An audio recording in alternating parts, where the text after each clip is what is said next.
We often think suffering comes from lack. It makes sense. You don't have what you desire, so you suffer. But in reality, the Buddha taught something else. Suffering arises far more from attachment than from lack. Look, you're not sad only because someone left.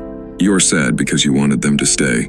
The pain doesn't come from absence itself, but from that invisible thread you had woven in your mind. That story you kept repeating. They'll always be here. Nothing will change. I can count on that. When life proves otherwise, it's the attachment that breaks, and it hurts.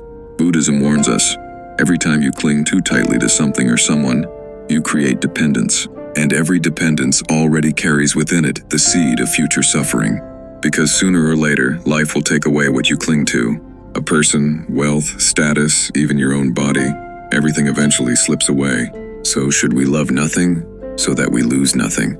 No, that's where the mistake lies. Buddhism doesn't teach us to shut down the heart, but to open it differently. The key is not to stop loving. The key is to love without chaining. What does it mean to love without chains? It means loving someone while accepting that they are free. It means enjoying a beautiful day without demanding that it lasts forever.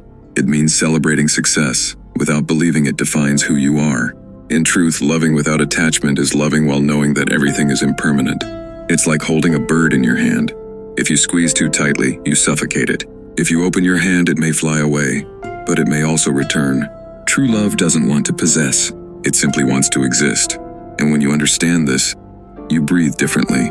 You stop saying, "I need you to be happy." You begin to say, "I am happy with you, and I will remain happy, even if life takes you elsewhere." It's hard, yes, because our ego wants to own, to hold on, but that's where real freedom begins. Think for a moment about the sadness you felt in the past.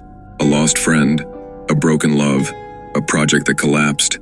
What hurt you was not only the loss itself, but the fact that you weren't ready to let it go. When you realize that nothing lasts, each moment stops being an expectation and becomes a gift. Attachment says, stay.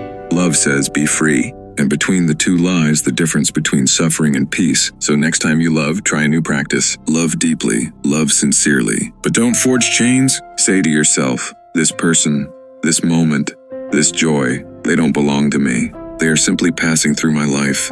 And it's beautiful while it lasts. It's difficult, I know, but maybe it's the only way to truly love. Because love with chains always ends up hurting. But love without chains leaves traces of freedom and light. So remember this. You are not sad because someone left.